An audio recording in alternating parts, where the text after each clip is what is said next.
Ooh. Okay.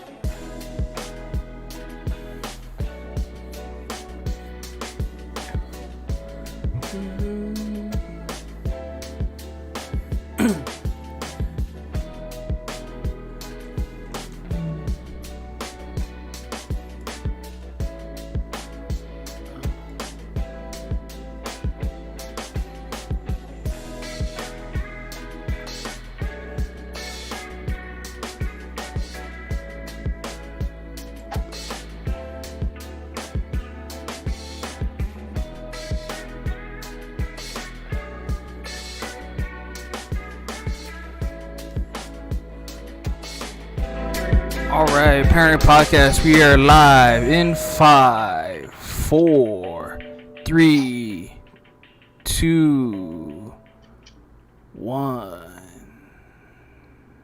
Yo, what's going on? Welcome to another Monday night podcast. Hope everyone had a good Mother's Day weekend, as I did.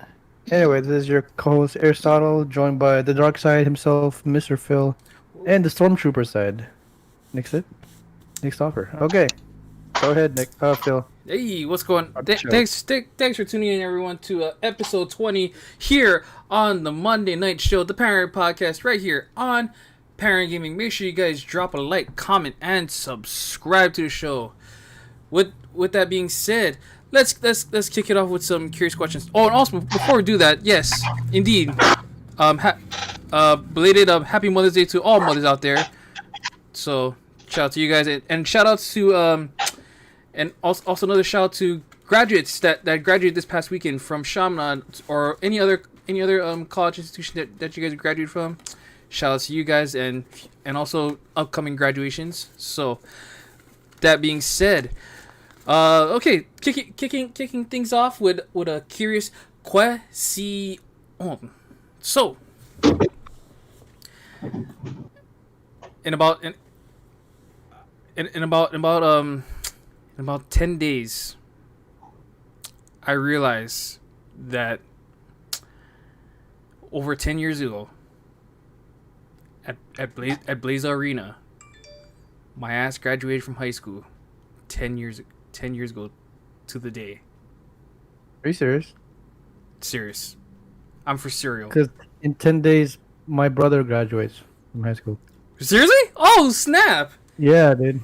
So we literally graduated 10 years apart from each other. Bro! And the craziest thing is we're actually 10 years old apart from each other. Oh, that's a trip. And 10 days. Bruh, that is a trip. What is it with you and the number 10? Cause you know I have no idea. Cause you know why 10's a perfect number. 10 out of 10. It actually is a very fair number, yeah, now that I think about it. Cause it's a perfect. Oh wow, dude. 10. Has it been 10 years? Yes, it is. I can see. Since we sang that Bruno Mars song? I know. Since we sang my life begins by Bruno Mars, which somehow is not on Spotify for the weirdest reasons. Yeah, why are some Bruno Mars songs not on Spotify? Were there just only some albums sub LPs that he could not get over, or maybe it's just more like a copyright issue or something. I don't know. Oh. It's always one of those things, you know. Come on, Bruno, get your shit together. So. Or Spotify. Anyway, my curious. 10 years. I know, right? But yeah, my curious question to you is: Could you recall any memory, any moment of where you were 10 years ago? Whether prior to graduation or whatever the hell were you doing? Could you go into your... It was What? It was 5 days after. I actually graduated on May 5th, 2013 from Waipahu High School. And to be honest, unlike people that are like all teary-eyed and are saying like, "Oh, I'm gonna miss you. Good luck." I was like, "Oh, thank God, I'm finally done with this crap." Guessing you didn't have a good high school experience? For the most part, yes, I didn't. I mean, I thought Ups and downs. oh, I get okay. I guess since we're going in that realm of like ups and downs, but yeah, I mean, if you're okay, Nick, if you're to describe your high school experience in a phrase or a word, what would it be? Um, how should I say? The best way I could describe my high school experience is it's mostly bad, but it could have been worse. There you go. There's a silver lining. A very small silver lining. There it Like is. maybe 1% of high school was actually good for me. Everything else, the 99%, Really? I'm like, I'd rather forget those. I'd rather treat it as a separate lifetime from now. Hmm. Fair enough. I actually second that because being the only Asian in a all-white school wasn't the easiest. So I don't know what your reason was. The high school sucked, but that was my reason. It's mostly because of the studies. That's all. Well, college is all studies too. If you think about it. Yeah, but Actually, more so. at least there are no. At least the cliques are a lot more open to people different from them. Not so much the case for high school. Okay. On the contrary side, Phil, how was your experience? If I had to like actually like describe my experience of like high school overall, I'd say I had a lot of like ups and downs, but the ones I'm gonna highlight very clearly for everyone was I wasn't as sociable back in high school, and yeah, me As we all were. I as think. we all were. I mean, okay, granted, I can. Here's the thing: I can have like I can have a crap ton of friends, but let's be honest. There's not a lot of them. Am I actually like buddy, or like we homies, that kind of thing.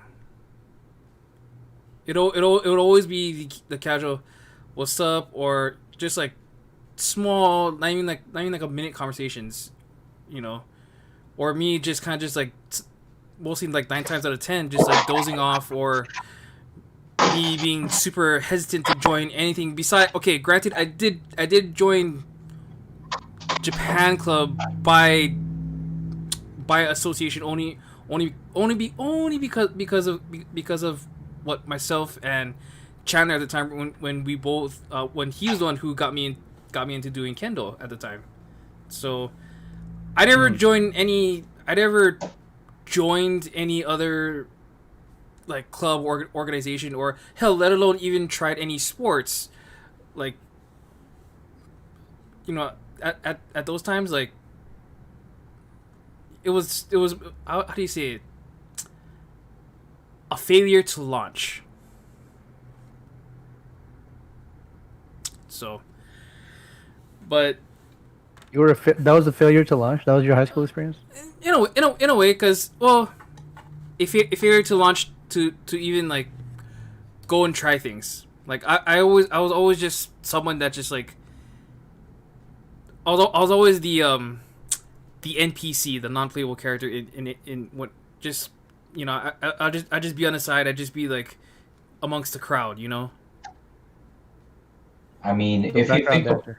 if you think about, okay, yeah, sure, more like a background character if that's the case, because there are many NPCs in video games that are actually very important to the story of the game. So I guess what we were trying to say is I was more like the background NPC character above anything else, other than anything else. I think we all were in high school. If we weren't like jocks or like popular Yeah, sports players, that we're pretty much just there. Yeah, Nothing special. yeah, exactly.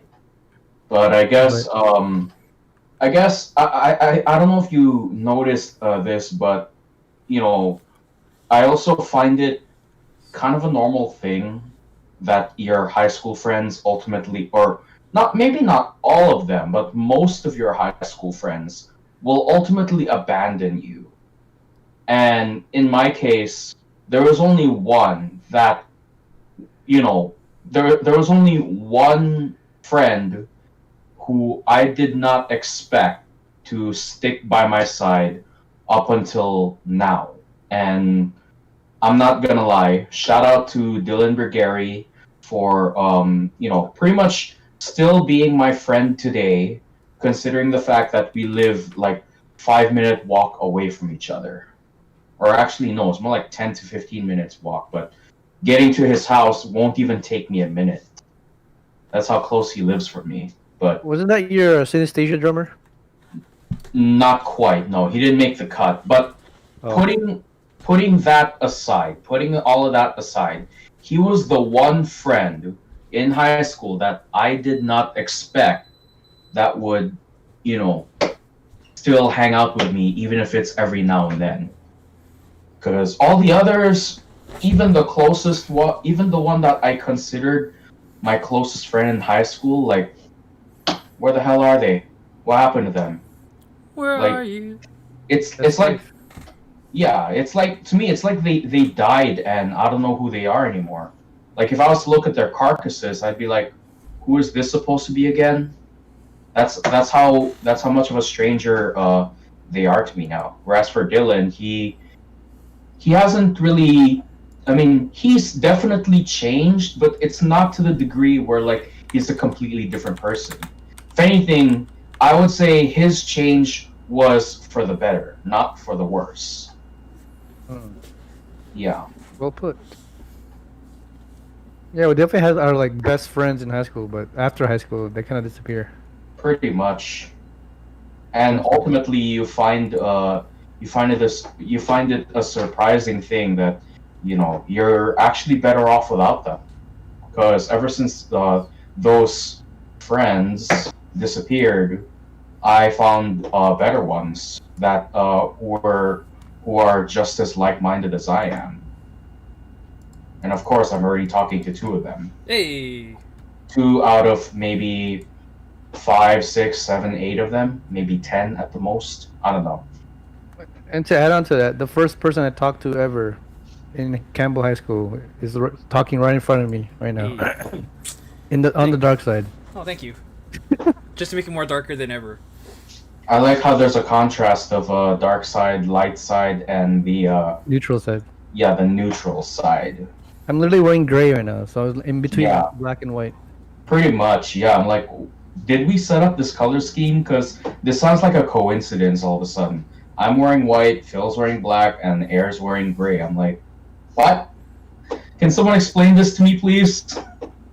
Yeah, I don't know. I don't know why. I thought I would be in the dark side, but I guess know, Phil's man. taking the spot today. I know.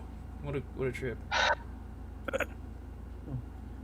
But yeah, But High to school. quote but to quote a lyric from Mr. John Lennon, because There we go. because all these places have their moments with lovers and friends. there we go. I still can't recall. Some are dead and some are living. You can But in my finish. life. You can finish that lyric. You can finish how that song goes. Well put. That'd be fun. That'd be a funny question to ask. Instead of like asking a word or a phrase to describe your high school experience, if you could describe it in one song, what would it be? That'd be funny. Hmm. That's a good one. It's been. No, I'm kidding. No. That's too fast. That's too fast. Probably yesterday, Yesterday. because yesterday seemed perfect, and then all of a sudden, what the hell happened? That's high school to me. Not to sound morbid. Yesterday. In a way, high school kind of was, but anyway. Yeah, Well, at least you guys didn't get bullied, so Okay. I left that part out. Yeah, I left same that. here. I left that part out. What you guys did? Well, to a certain extent, I have, but it wasn't really that serious. Oh, mine. Well, mine wasn't serious, but I think it's just how you take it. Is Yeah. the serious part. That's Well, what makes it serious. there are instances where the bullying can actually get pretty serious, and that is if they wedgie the crap out of you to the point your underwear becomes a thong, Damn. or if they actually swirly you, which is never ever a fun thing. Well, I actually got depants. Oh wow, shit. Then plot twist from the girl that liked me. Okay. If It wasn't anything, that bad. that should be a win for you. I guess like, oh, you're skipping one step here. Dude, okay, I'm not gonna lie. If I was to get pantsed by, Girly Valdez, out of anyone else, I would have been like, you're missing one more part right here. Are you gonna pants that too? Whereas if it was anyone else, I'd be embarrassed as fuck. Girly Valdez? Who's that? That's old high school, old middle school We're and throwing out high names school here. crush. Oh dang. Yeah, but it's not like she's watching this, so who the hell's gonna care? You True. never know. You never know. They don't have eyes. Honestly, Those have- even if she was watching it, I wouldn't care because she would ultimately find out that I'm now married to a woman that's 70 times prettier than her. That's not in that room right now, actually. Yeah, but still, she's, in my eyes, Mia is, universes prettier than Girly. Nice. I got another fun question to add to this. Oh, go ahead. Throw what was it in. some of the craziest and funniest things you've witnessed in high school, during high school? Oh, that's easy. Bruh. And don't count yourself. Like something you've seen. No, something I seen. Okay, so I talked about this one before, but I think to me it's one of those like memories that kind of like that always like sticks out. Sure.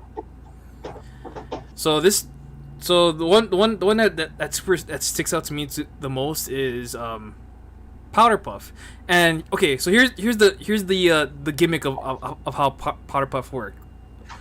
Basically, it's girls football, and you have the guys doing being the cheerleaders in this kind of play. So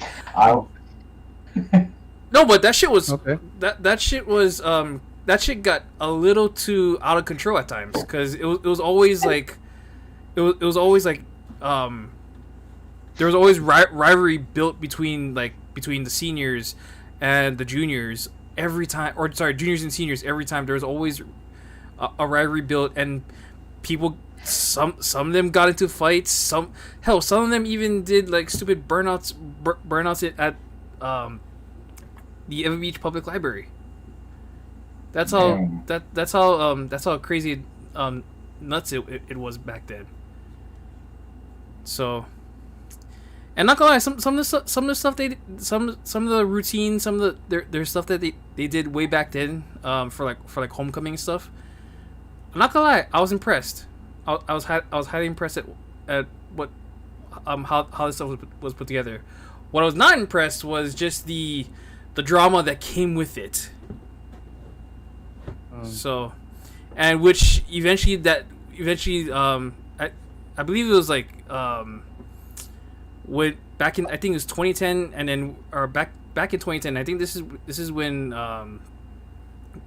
whatchamacall, there was the junior and seniors at the time, or during my time, these were the very classes, were the very ones that purposely kind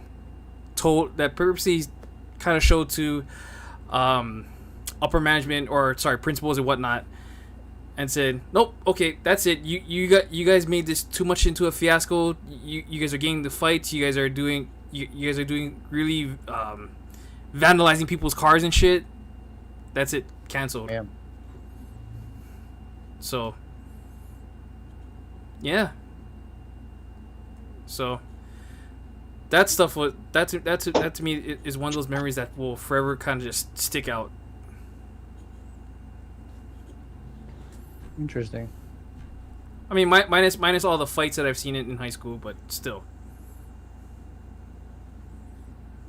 So. Okay. What about you, Nick? Any funny, embarrassing, whatever moments you witnessed? Well, there's two. One of them I was actually involved in. The other I was a witness to it. I guess I'll start with the second one, which is less funny in my opinion. Okay. So kind of like how you were the only Asian in an all white, or mostly white, mostly black school, maybe some Latinos here and there. There was this one kid by the name of Dylan Wiley. I'm not gonna lie, he was literally the only white kid in the class. It was Modern History of Hawaii, and this teacher by the name of Mr. Lau, he was basically explaining what the plantation days were like in Hawaii, about how like there was Filipinos here, Japanese there. They would get into a rivalry-based fight every now and then, a race riot here and there. And it got to a point in the lesson where, the way we speak Pidgin now is absolutely nothing like those days. And this is where the story gets funny. Because he knows, pretty much everyone knows, that, Dylan was the only white kid in the class. Mr. Lau started speaking to him in old school Pidgin just to pretty much fuck with the guy. And then the white kid was like, "What? What? What'd you say?" And then all of us Asians and Polynesians were laughing at him because he's being picked on. But at the same time, even we have no idea what the hell Mr. Lau was saying. Because this is such old school Creole Pidgin that he's talking, we only picked up maybe like 1% of what he said. That's it. Can you give us an example? Oh my god, I can't even remember a single one. That's how complex it was. But I guess one that stuck out to me was something like, "Hey brother, you pao hana hana yet?" I'm like, "What the hell is hana hana?" Because I have no idea what the hell hana hana means, and I've lived here my whole life. So, yeah. Basically, I think it's something to do with work or whatever.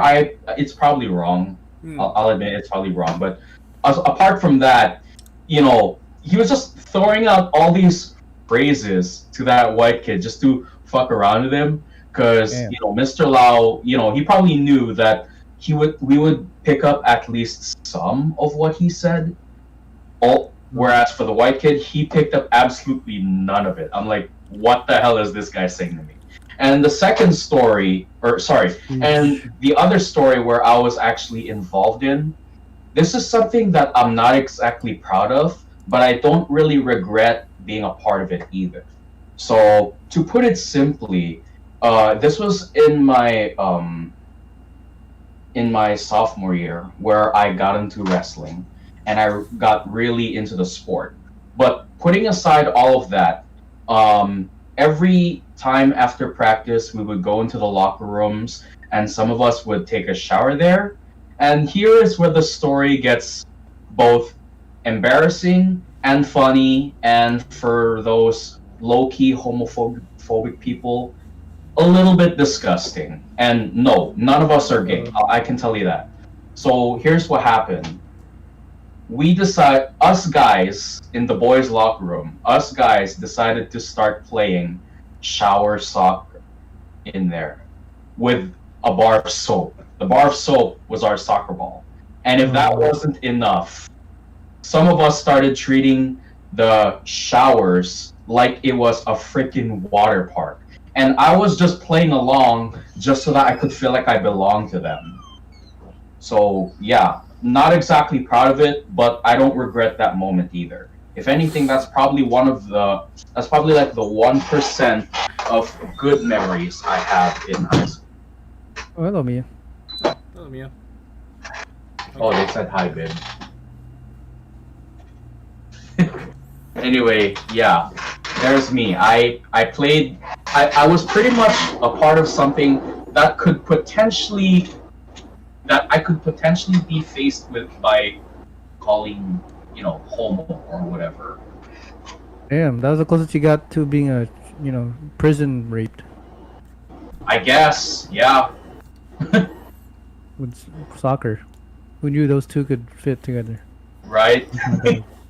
Shower soccer and shower water park. What the fuck were we thinking? Yeah, that's a crazy thing. I never heard of that shit, but damn. Oh. Yeah. But yeah, I'm a chest pass this question back to air. Are we going full circle? Yeah, right. I understand that you only came Campbell like from senior, but like I guess from the 3 years that you were pretty much in Iowa, like are there like quite a few memories that just like holy shit that it will always be like the one thing you could like easily remember? I think the craziest memory is almost dying in lifting class because my spotter was not spotting me doing his one job, and I was trying to lift. I told him I was lifting heavy, for at the time, and first rep was pretty good, and then second rep I was like, I can do this, and all of a sudden my arms just give out, and almost the 140-pound weight just almost fell on my head. Like, holy shit! Jesus. Wait, Like, on okay, your head never- or on your huh? chest? Like right behind my head. Oh geez. Oh, you were doing like overhead press or something? No, I was benching, but I didn't want to hit my chest, so Oh, yeah, I kind of yeah. like leaned it. Oh, That's gotcha, what- gotcha. Yeah, that's a lot of weight, so I don't want to like Right. fucking disrupt my lungs or something. But yeah, and then obviously the guy finally helped me, but in my head I was like, okay, never gonna pick you again. Sorry, dude. You did not do your one job. So Wait, fired. well, You fired. what was he doing exactly? That I don't know, just being an idiot, talking to some friends or Oh. showing off to the girls. Oh. Okay. Typical high school. High Okay. school shit. I thought he'd be like, yeah, keep going, bro, and he just out there talking to this chick like, what's up, babe? He kind of was actually. He literally just turned his head or had his back turned for like 2 minutes. So looking at the sorry, looking at the pretty blonde girl in the gym or something. Was that what he was doing? sure, practicing his erection. His 10 sets of 10 erections. Yes. So I'm I guess guessing- it was worth it. I'm guessing this is definitely before the days of sliding into the DMs. So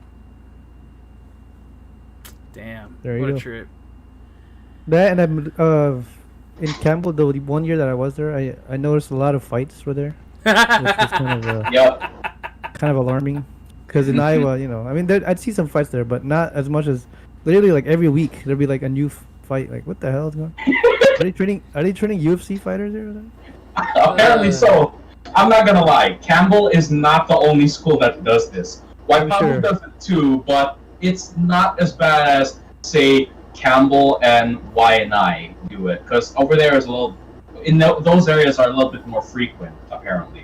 I think the cringiest ones was because I used to walk home from Campbell. And Yeah. I see these middle schoolers just acting all tough and shit.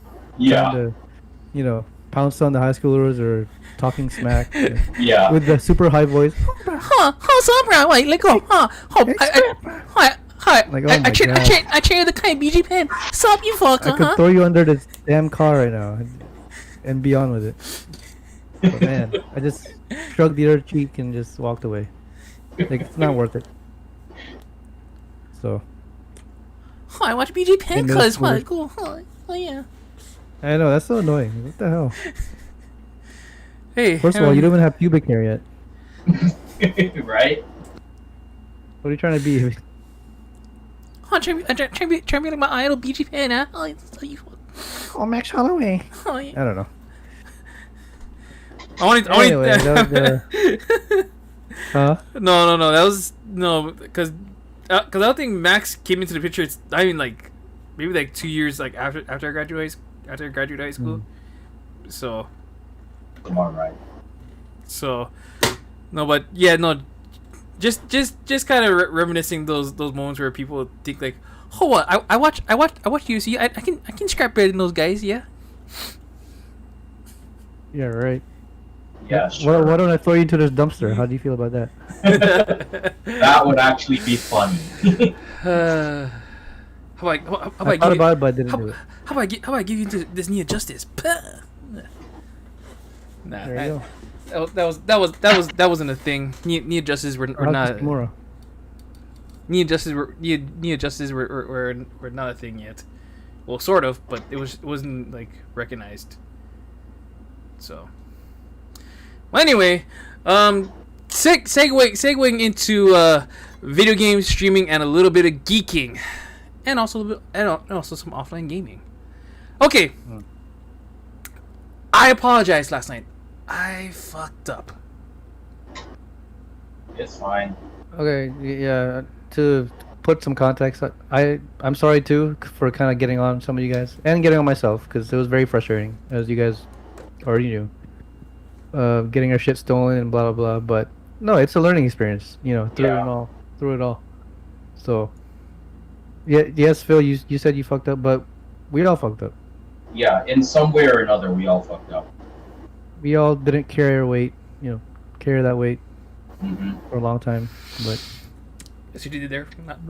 Very good, very good. But it's all a learning experience, and we all learn from it. So it's fine. Yeah.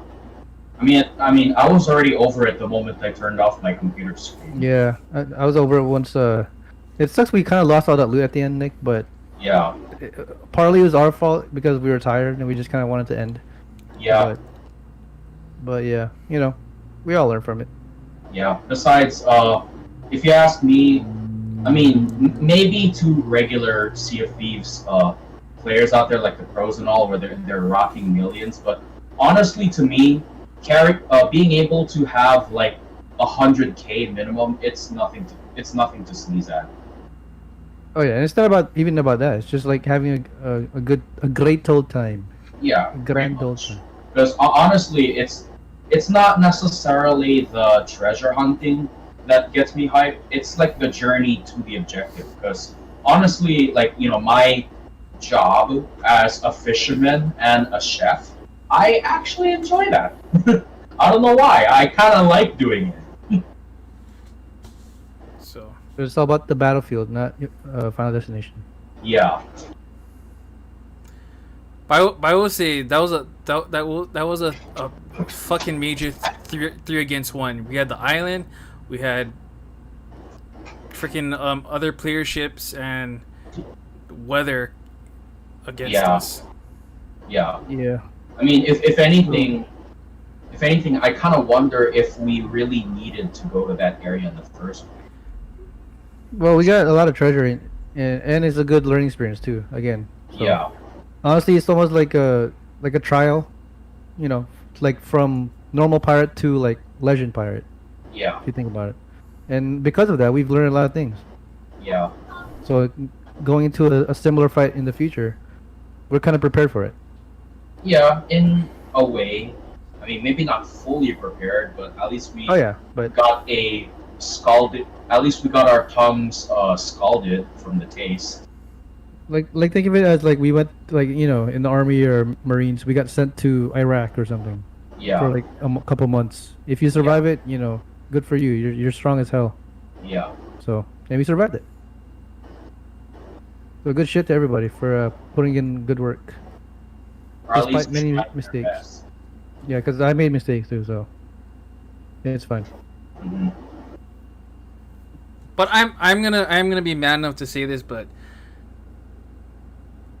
yeah, steering the ship is not as easy as it sounds. It really is not.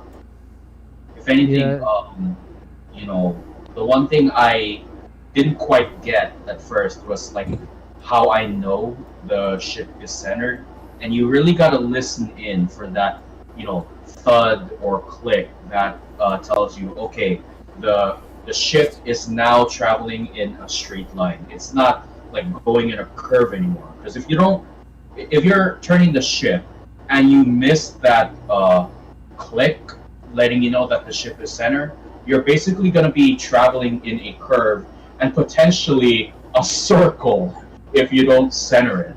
So yeah, part of it is like listening. Yeah, the main thing is just be on your eyes. You know, stay frosty. Kind of keep that in the back burner. Like, oh, the ship is moving, but I gotta bail out water. Blah blah blah. You know, Yeah. I gotta pass some holes. If anything, going solo on a sloop is actually the hardest thing you can do in the game. Well, I get this is part of the nature of the game, but I was a bit irritated with that one dickwad player that decided to like freaking Assassin's Creed kill me from behind and just like while I'm steering the ship, I'm like, you dick. I mean, that's part of the game. It's So, part of the game. Yeah. Yeah. And honestly, you could do the same thing to them if you're, you know, good, I guess smart enough or whatever, or valiant enough. But we've yet to get in that level. But you know, it's a learning process. yeah. If anything, I kind of treat Sea of Thieves as an RPG game in a way, with Yeah. multiplayer aspects to it. So we're literally still like, you know, level 10, nothing major. Yeah. Once we get to level 50, you know, we're in serious business. Yeah, very much. But again, I'm in no rush for that. I'm just enjoying the process right now. So we're still Charmanders. We're not Charizards yet. Yeah, we haven't even hit Yeah, Charmeleon. We haven't even hit Charmeleon yet. That's how low we are right now. So once we hit Mega Charizard level, you know, we're to be Oh feared. boy. Oh. Damn, Mega Evolutions? Oh man. Oh shit. Yes. Damn, Mega Evolutions. That's Oh, yeah, don't be too hard on yourself, Phil. It's fine. We all Yeah. made mistakes. okay. Fair enough. Fair enough. But yeah, so other I mean besides other than having a grandu time with Sea of Thieves with you guys, how's Lady D? Actually, I'll get to that later. I'll be back. But you guys can continue your gaming talk. Okay. I'll be back. Well, anyways, well, I know, Nick. I know. You're. Did you just get back onto Fallout 4 just now, or like you're kind of on it like? I was okay.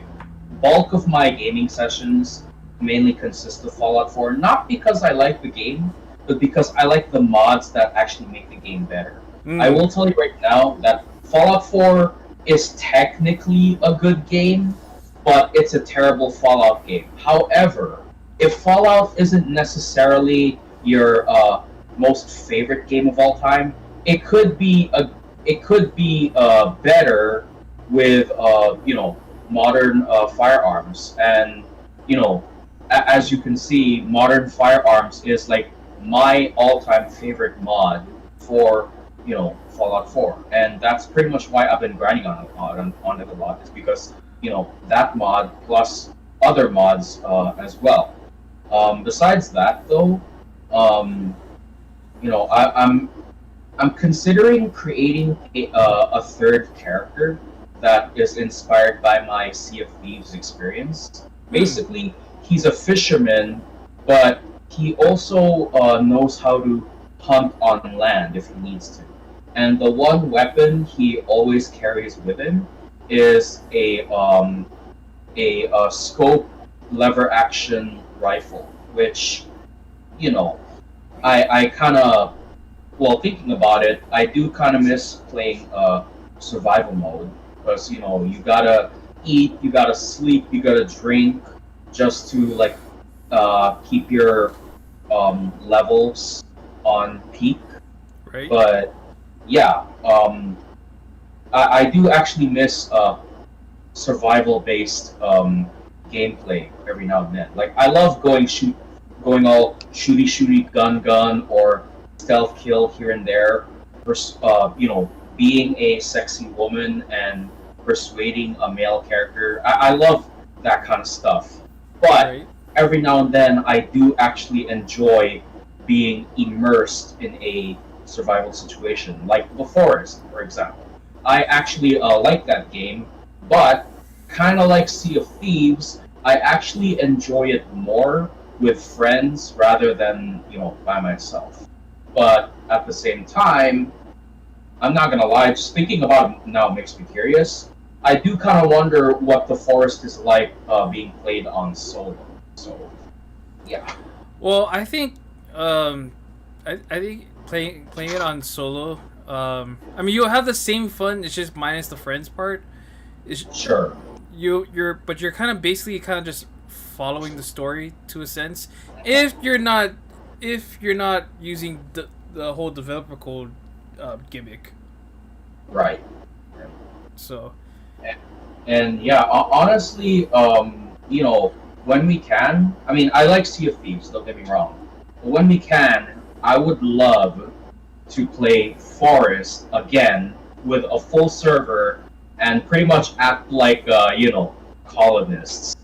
Because I actually miss playing that. Like, pretty much, 8 players in survival, and we're basically building a base, and it's pretty much colony simulation, that kind of deal. I actually want to experience that again.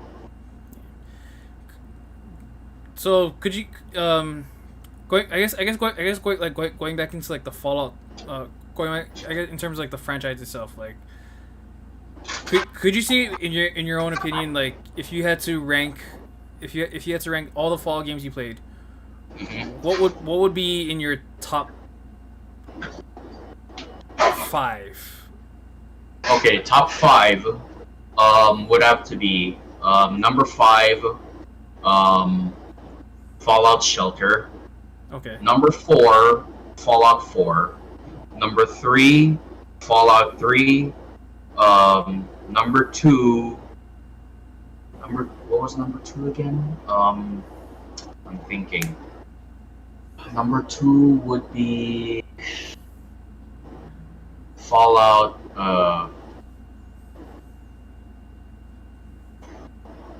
Fuck, I can't even think of a number 2. You know what? If we just put it to like number 2, I mean number if we just cut it to like. How about I modify this question just a little bit? Okay. Instead of ranking it in the top 5, let's make it easier. How about we put it in a rank of 3? Yeah, that can work. That's a lot easier, in fact. All I gotta do is just minus Fallout Shelter. I mean, I like it, but it's not really the kind of game I would like tweak on all day long. Right. It's not. Okay. But in such a case, number 3 would be Fallout 4. Number 2 would be Fallout 3, and Fallout New Vegas would ultimately be my number 1 for very good and obvious reasons. Because of the. I mean, all of them have mods, but you'd rather favor Fallout New Vegas's mods versus. Well, okay. As like I said earlier, technically speaking, Fallout 4 is a really good game. It's just not a good Fallout game because it does kind of retcon some of the lore involved in there. The reason why I like Fallout New Vegas more than Fallout 4 is because minus the mods, there's some very good replay value, in playing different types of characters. Because Fallout New Vegas is centered on being an RPG FPS hybrid kind of game, and I like that. I mean, I'm not gonna lie, the gunplay in Fallout New Vegas leaves a little bit of room to be desired, but overall it's still pretty good just by itself. But what I could see myself playing in Fallout New Vegas more is if I'm not really a shooting character. If I was like a ninja or a psychopath wielding a chainsaw, then it would be a ton of fun, in my opinion. That's why I like Fallout New Vegas just slightly more than Fallout 4. Fallout 4, I would say could be better if if the weapons themselves are more sensible. I mean, it is to some extent, but honestly, most of the weapons, except for the energy weapons, Right. they look ugly as hell. I'm like, who thought of a combat shotgun or a combat rifle, who thought of a combat rifle to be using .45 ACP rounds? That makes absolutely no sense at all, in my opinion. But yeah, Fallout 4 is a good game, but it could be a lot better. That's my take on it. And I guess like in terms, so for you more like couple I guess like graphical flaws maybe. Graphical flaws of what? Like in terms of like or actually no, maybe not graphical flaws, maybe more I guess more like not graphical flaws, more like content, like because you did say like Fallout 4 kind of just like retcons previous previous Fallout lore.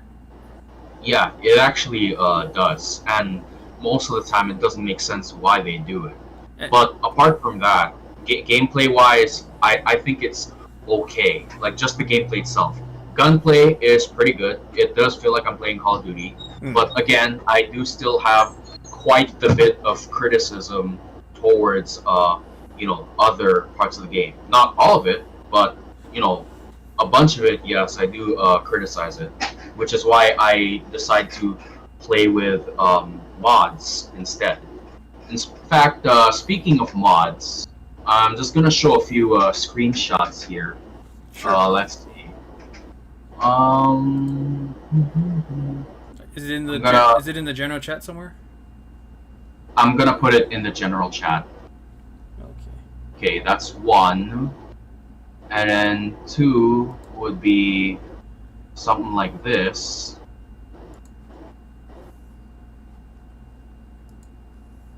Nice. Wait, hold on. I'm just showing some screenshots, not really a whole lot. But yeah, these are some of the perks of playing with mods. As you can see on the last picture, I made Piper kind of look like Maria. My fictional I thought it character. was Maria. Oh. Yeah, I know. It does look a lot like her. I mean, if you look at her, the face of both Piper's modded character model, and then the way I created Miria, you'll notice that their faces are different. But everything else, you'd be like, whoa, how did you get two characters that you created in different saves of the game in one place? Like, how do you do that? I did it. I just made one of my characters look like one that I created. That's the beauty of mods, where you can kind of like sort of form the way you want the character to look like without completely changing them in a way. I guess that's the best way I could describe it. But yeah, this is the joy that I have with mods. And if you look at my Matt Santos character, he's basically carrying the HK 416, which is essentially an improved version of the M4 A1. Nice. Shit. Is this from your new PC? Yep, my current Nice. PC. This No is what lags at all? very, very little. If we're talking like say multiplayer games, then there are some lags, but it depends on the game that I'm playing. If it's something like Sea of Thieves, then lags are very few and far between. Whereas if it's like Warzone, there are quite a bit of lags, but it's not so much with connection issues, but rather performance issues with packet bursts, which I don't even know why that's a thing now. So yeah, I haven't played Warzone for a while, mainly because I have no idea how to fix the packet bursts. That's okay. Fair enough. Let me see. Oh, man. Random question, Nick. Would you ever go down to a gun range one day just to fuck around with just to literally fuck around with an M4A1? Funny enough, I did actually shoot a couple of guns in my life. Oh, One shit. was a 9mm Glock. I think that's a G17. I could be wrong. And the other is my favorite, the 1911. And apparently, yes, it is legal apparently to own a 1911, which is an old military pistol, but it has to be a civilian grade, and it has to carry less than 10 shots according to State law. state law. Yeah, you can't have more than 10 rounds in a magazine. So yeah, technically 1911 falls under that legal category. But yeah, I have fired a couple of guns before, and to answer your question, absolute yes. And please don't just give me an M4 to fire. Give me a saw. Give me a Remington sniper rifle. Give me a Barrett 50 cal even. I would be more than happy to shoot those. That sounds fire. No pun intended, but damn. Okay.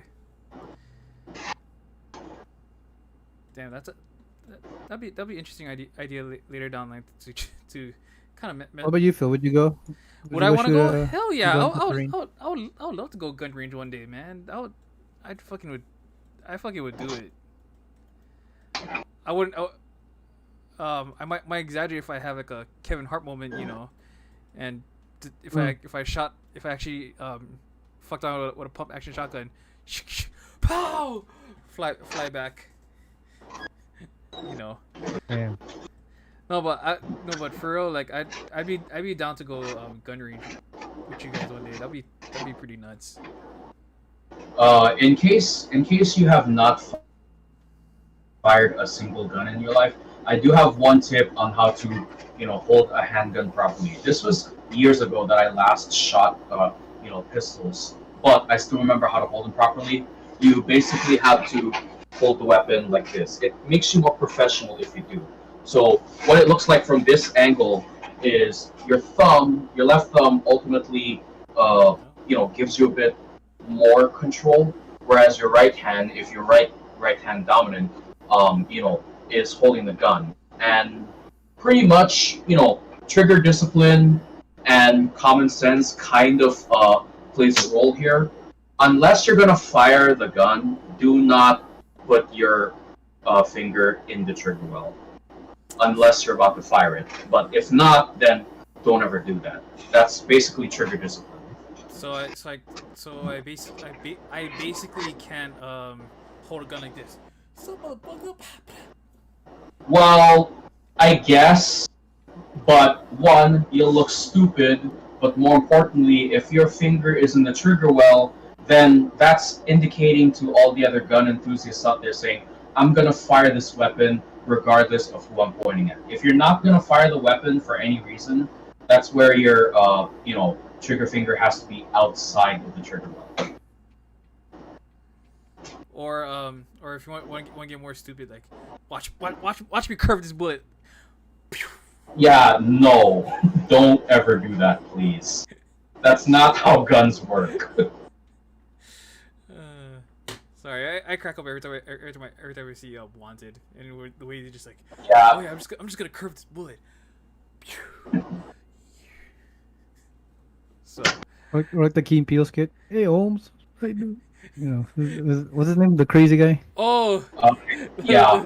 the freaking His name is it the Crip and Blood? That No, one and the crazy Mexican dude. yeah, that's it. Oh, Carlos, I think his name is Carlos. Or Carlito or Carlito. something like that. Yeah, Carlito, that's it, Carlito.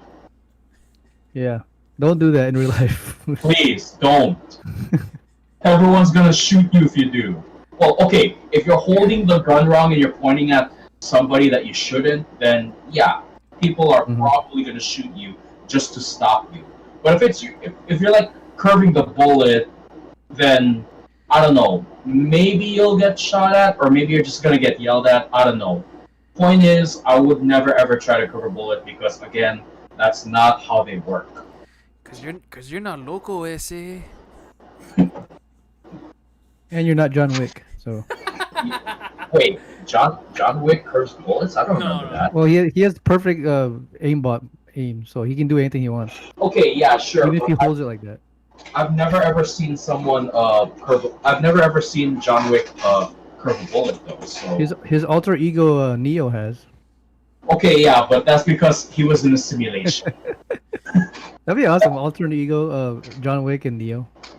right? That'd be quite the You were the one. That'd be quite the amalgamation. What if I told you?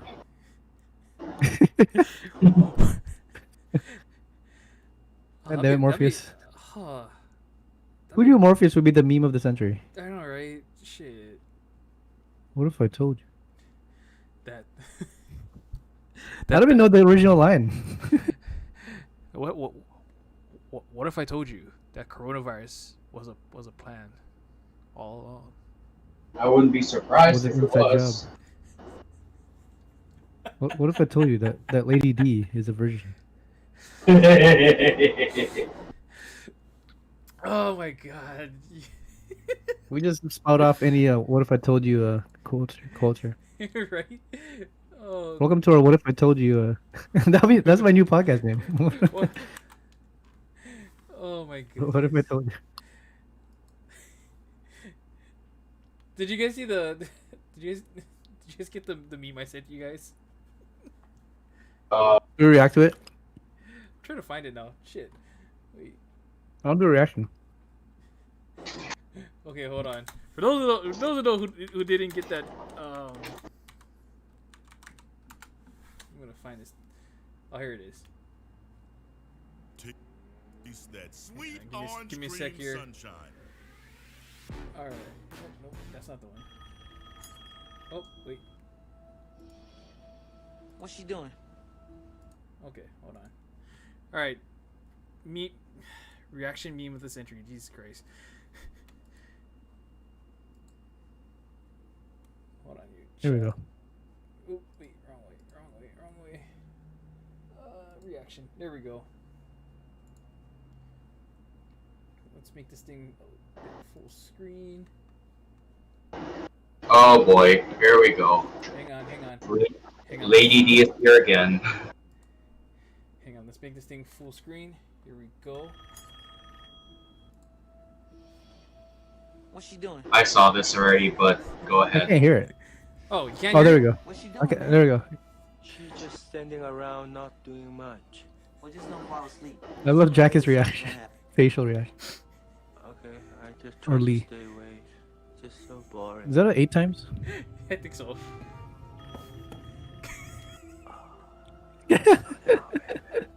What? Huh? What? Make sure your wife's not watching. Nothing. I say nothing. You said something? I say nothing. I heard you say something. No, nothing.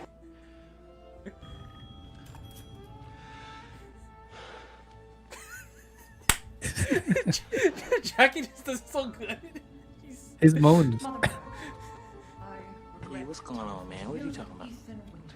She's getting a dress. What? No, she's not. I wish. It's not right. Bullshit. Lord, have mercy. I love how it cuts off right there. Lord, have mercy. Who knew Russia had tons of memes in it? Oh. I mean, it's a comedy movie, so I wouldn't be surprised if it Buddy started cop, getting yeah. memes. It actually might be the best body cop series of all time. I think so. Yeah. I And can't the think of fact, anything else. yeah, and I'm not gonna lie. Say what you want about Chris Tucker's character, who is arguably funnier than Jackie Chan's character, but in my opinion, Jackie Chan got the win by getting to kiss that beautiful Latina woman. Well, that's kind of subjective. I think Jackie's character is just as funny as Lee's character. Well, I mean, did say arguably, but Okay. funny factor aside, Jackie Chan got the W for getting a Latina to kiss him. True. Yeah. Very true. But still. And what's better, second or the first one? Oh no, actually, first, second, third. Let's see. Shit. No, third's not bad. Third's not Third- that good. Yeah, third is like, it's kind of losing its mind a little Yeah, bit. 1 and 2 are like masterpieces. So I'm asking Yeah. those two particularly. But if you like the third, you can pick it. I actually It's like. your Yeah. opinion. I actually like the third one. Third one had some good bits, had some good jokes in there. Yeah. I mean, third isn't. I'm not saying the third movie is bad or anything, but it doesn't have the same flair it once had as its predecessors, is all I'm saying. So, by technicality, it is the worst, but it's not, like, bad. Whereas, it's not, like, a bad movie per se. It's just that it kind of lost a little bit of its magic that, we all expected. I think my favorite part I guess the one saving grace in Rush Hour 3 was that one scene when Tucker's character's like talking to a Grandmaster and he's like, "Who are you? I am you." Oh, No, I'm you. Who are you? Yeah. I'm no, you. I No, am you.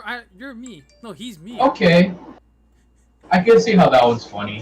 One That was one that really kind of got me was, that one where Chris Tucker had to, like, sing in front of a crowd, and all of a sudden you get Oh, no, Jackie too. Chan entering while he's singing on a swing, and he's like, over and over again. I'm like, where the hell did this come from? I mean, I get it. It's not as funny as that, you and me scene, but it's up there. The best part of that scene was when Tucker says to the other guy, "Okay, who is this? Or who is him? Oh, I am me. Me. No, Yeah. he's me. I'm you. No, I'm me. No, I am you." Oh my god. No, he's me. Hilarity. I'm you. I mean, if you get the context of that scene, then that's why it's so funny. It's because, Chinese nomenclature Yeah. does sound pretty confusing in English. You, me, Yeah, Lee. right? Let alone underrated fact that I kind of forgot that Hiroki Sanada was in Rush Hour 3. Right? Oh yeah, that was crazy. So, but okay, to answer Eric's question about in terms of in a form of a rank this, I would keep Rush Hour 3 at 3. I would definitely put the first Rush Hour at number 2. Actually, no wait. Yeah, no, I put the first hour at number 2, and then Rush Hour 2 would probably be the funniest. Because the other Okay. one of the other scenes in Rush Hour 2 that kind of just like that kind of like I busted out laughing. It's more of a combat funny, but it was the massage parlor scene. Hmm. Oh, hey, you can't just jump in front of a black man. This ain't no boofing. Like, you can't just jump in front of. And then they're looking at the line of women or Asian women, like who's he gonna choose to give him a massage and everything. I'm like, damn. Which one was it when Jackie's character said to the black security guard, "What's up, my nigga?" Oh, Um, first one. That's a classic. First one. Okay, from that alone, I gotta put the first one at the top because that's holy crap! Talk about savage, racist joke at the time. Right? And, I mean, okay, to be fair, Jackie's character did not know what he's saying, so True. he gets a pass. I think in today's culture, all the SJWs will just, Yeah, destroy the internet if they would rip him to shreds. Well, they would try to, but any fan of Jackie Chan would ultimately defend him to the death. I would hope so, because Jackie. I think if I had to pick one person to be okay to do that scene, it would be Jackie. Yeah, I think so. At least he actually comes off as if he didn't know what he was saying. And he actually probably didn't know what he's saying. Maybe, yeah. What's up, man?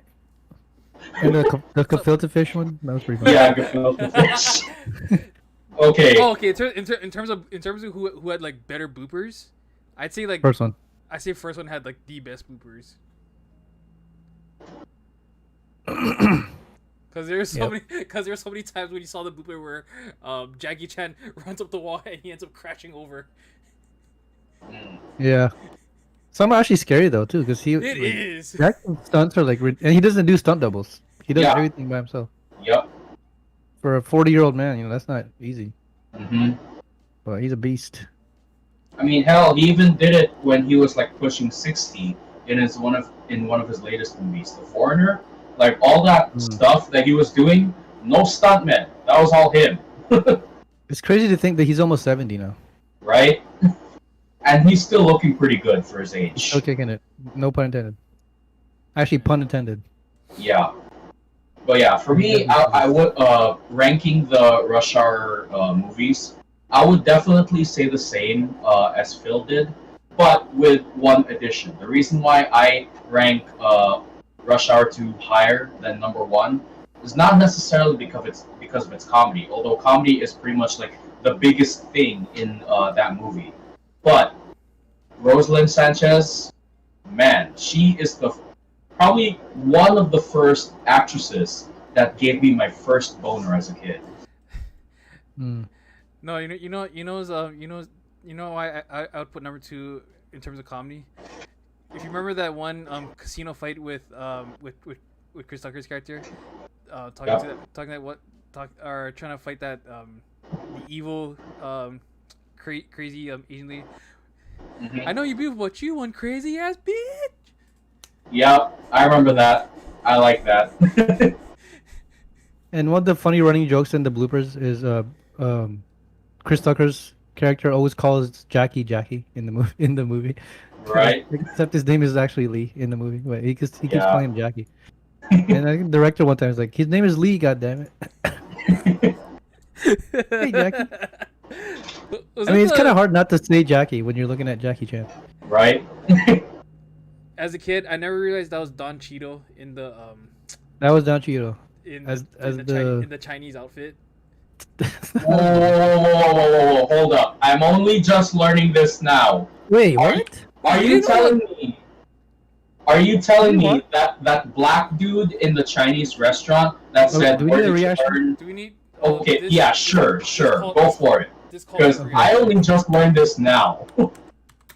Wow. I can't believe you overlooked that part because that was pretty I mean, one of his first big roles. I guess, yeah, sure, but let's see it. Alright, roll it, Jamie. All right. Take command of your daily commute. Damn The it, damn it, these 2021 ads. Camry Okay, comes with hold on. Apple CarPlay and Android Don't worry about Auto it. Standard. Get directions, make hands. I kinda wanna binge the Rush Hour series now. Well, funny enough, you should go on HBO Max and find the Are you Rush Hour serious? collection series. Do they have it? Oh my god. Okay, I'm definitely gonna force my family to watch it. It should be This weekend. It should be pretty odd that yeah, the Rush You Hour seem to have it. the Rush Hour 3 film collection series is on HBO Max. All right. Okay. All right. Are we finally in the? Okay. Time to blow Nick's mind. Time to blow Nick's mind that this dude here is Don. This dude here is not. All right. That's Don Cheadle. Young. Roll it. Don Cheadle. That's good. What's up, Kenny? James Carter. What's up? What's up is I heard you was getting your ass kicked out there in Hong Kong, brother. What? That's right. You crazy? Who told you that? Oh, I got my sources. Don't you worry about Oh, that. they telling you lies. Look, man, I'm about to bust you if you don't give me some information. How you gonna come up here and jam me up like this, James? Huh? You embarrass me in front of my wife? My kids out there? Kenny, you embarrassing yourself. You're a black man with a Chinese restaurant on Crenshaw. You come up in here, you ain't show me no badge. There it Can you is. see it now? Oh God. There it is. I'ma whoop your ass. There's War Machine. And then I'ma whoop your ass. Oh, You do okay. you will not whoop Jackie Chan. Okay, Don Cheadle, I love you, but you do not say that to Jackie Chan. Say that to Bruce Lee and he gonna kill you. This is the best part. God damn.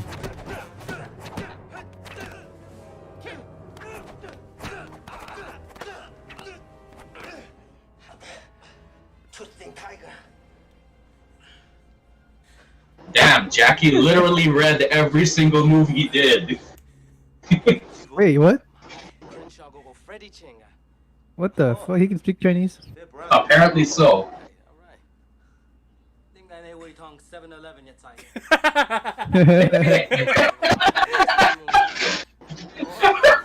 Wow. That was perfect. Ow! heard that. Funny, man. You guys are here about some funny. That's just funny. You know, C knows, right?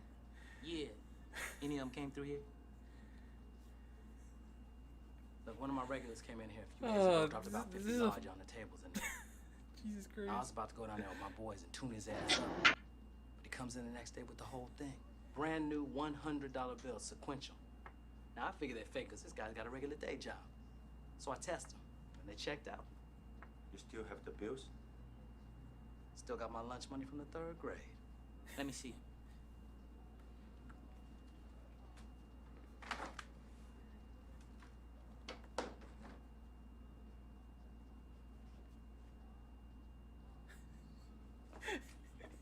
That's like when someone's unlocking their phone password. Yeah. Damn. Hold it, what are you doing?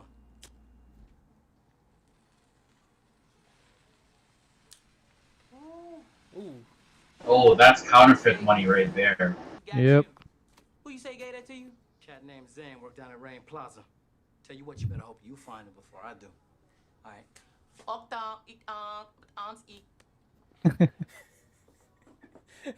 Not man. only do I cuss. They don't make comedies like that anymore. No, they don't. I know. I miss those kind of comedies. Man. Okay. Yeah, Nick, I'm surprised you didn't know that was Don Cheadle in there. No, I didn't. I only just learned this now. Mind blown. Right? Man. Okay. Well, speaking of Rush Hour and shooting things, well, it's time to hear the it's time to hear the quick introductory gameplay Quick summary. summary of Village, Resident Evil 8. Again, I haven't played too much of it yet to put a exact review. But from what I have played so far, I love how they kept the Resident Evil formula. In modern times. Very survival-ish kind of gameplay. You're always on your toes, looking for ammo, looking for something. And it just feels like something is always breathing down your neck, which I like. Very atmospheric, obviously, because it's first person now. Mm-hmm. But yeah, it pretty much puts together all the things I love about Resident Evil. Of course, the RE4 factor, because it takes place in Eastern Europe, cold weather, kind of thing. But yeah, I mean, I've only played 20 minutes of it so far, and I had to give it a 9 out of 10. I love it. Did you come across the Duke yet? The Duke. The merchant. The No. merchant. Okay. Not yet. But I've seen I've seen the trailers and stuff. I've seen like mini stuff for it. But no, I just got introduced to Phil's favorite, Lady D, and I've yet to see more of her and her. I guess her band. She has like a merry band of like weirdos. Kind of. Well, they're her daughters, just so you know. Oh yeah. Well, actually no. Her daughters come in later. Oh, okay. Yeah, this is actually just her partners in crime. Oh, her associates, got it. Associates, partners in crime. Yeah, because her daughters are more like her underlings, because she's bossing them around. Whereas, I know what her daughters look like. I saw the trailer, but no, these are just like, associates, partners in crime. And one guy's named Heisenberg, and he has a cool ass axe. Actually, it's a hammer. It's a hammer, yeah. And he can, I guess, control. He has like perfect telekinesis with metal or something. I don't know. He's basically Magneto with that hammer. Yeah, I was thinking more Thor, weird. kind of, with that hammer, but I guess Magneto works. Well, the reason why I say Magneto is because he basically controls metal, including iron. So technically, he could extract the iron from our bodies and kill us as a result. which only begs the question: will I have those powers throughout the game? As the game goes on, which is pretty cool. So definitely can't wait to play the rest of it later on. But I'm waiting for, and also I don't know if you saw this yet, Nick, but a big kind of spoiler: Chris Redfield makes a comeback, I think I've seen the trailers. Yeah. but in the most like awkward way possible, and you'll see once you play the game, if you get the game. So I actually would recommend it, guys. So and don't buy from Steam because it's $60. I bought the CD keys version. So shout out to CD keys. I got it for $10 off, and I got free DLC. Damn. So buy it while it's still there. I don't know if they're gonna like take it down or whatever, but I saved $10 and I got free content. So that's what's yep. up. I'll continue my review next week. I guess like another question before we move on. Like, are there are there a lot of like references to, like older older games that you already kind of like picked up on already?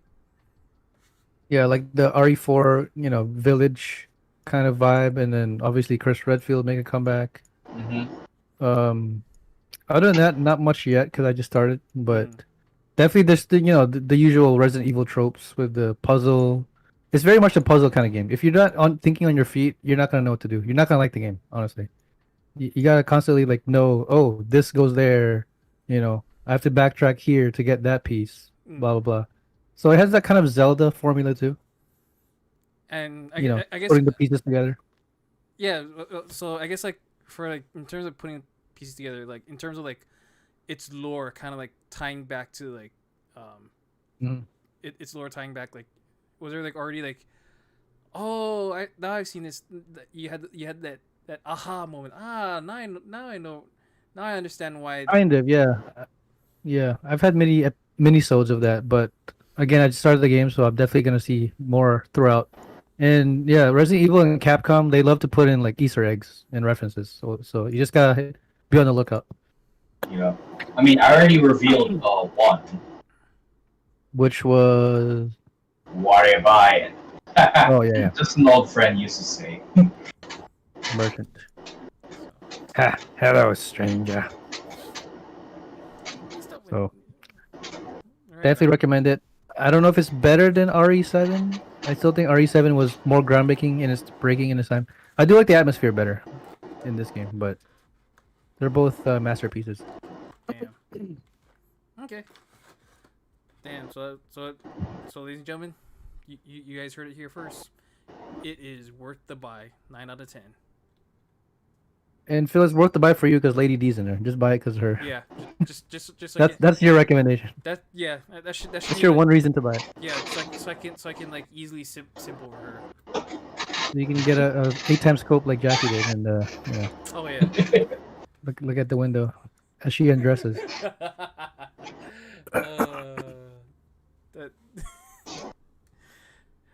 does anyone get 8x scope like that? Like, I have no idea. And it has it attached to like a freaking Are they FBI agents though? Isn't that like a normal thing? Apparently it is. If they're doing like recon or some kind of surveillance. That's actually stalking. That's actually That's actually pretty. In a way, it's in a way kind of creepy, but it's also kind of pretty cool. Yeah. I actually used to have a 4x scope back in the day. I don't know where it went. Oh shit. Yeah, a legit 4x scope. Okay. Which I still want to do one day. I want to airsoft with you guys one day and customize guns and stuff. I am super down for airsoft. You want to do an airsoft game? Oh. Yeah, I'm down for that. No offense to paintball, but I enjoy airsoft more because it emulates real weapons. Yeah. And it just adds that factor in. Yeah. So and it doesn't hurt as much. I think I got shot by both, and airsoft just like a little pinch, whereas paintball gives you bruises. So yeah, F no. That's true. Okay, in an airsoft game, would you want to do a 4 against 4, or would you So I guess in this scenario, like Team Nick, Team Air, who would you pick? Obviously, I think Nick's gonna go for his brothers, right? And JJ. Yeah, I'll probably pick Phil. I wish Dio was here. I'll definitely pick him and call up some old friends for sure. I think it'd be really fun is Battle Royale. Oh, wait. Hold up. What kind of battle royale? Solos, duos, trios, or quads? Quads. Whatever. Straight quads. Straight quads. Okay, I'm Whatever down you for want. quads. Or like a plunder kind of thing. I don't know how that would work. No, Like bags of money or across the. okay, yeah, sure, but I think battle royale makes a bit more sense. Okay. Just a bit more. Damn. It'd be pretty nuts too. Well, at least one of the team members has a GoPro attached to their chest or their helmet. Get a FOV, first Get it. person. Yeah. Yep. Pretty dope. Gosh, I actually would want to try out airsoft and actually have like the actual GoPro attachment on my chest or headgear. I don't know. I'll see which one has a better view in terms of like terms of like a first person like content in real life. And to switch things up, I'd love to do a night operation, a night op. Oh, That'd be awesome. Shit, you have been wanting to do airsoft already. damn. Hell yeah. With night goggles and, night vision goggles and, what was that? Tracing rounds? Tracer rounds, yep. That'd be sick. Shoot, I want to do that. Night ops. Top 3 places you would go for the setting. Oh. Okay. Top 3 places I'd go. Oh. Pearl Ridge, Uptown Mall, both floors. That's one. Interesting. Let's see. That's one. What's another good one? I guess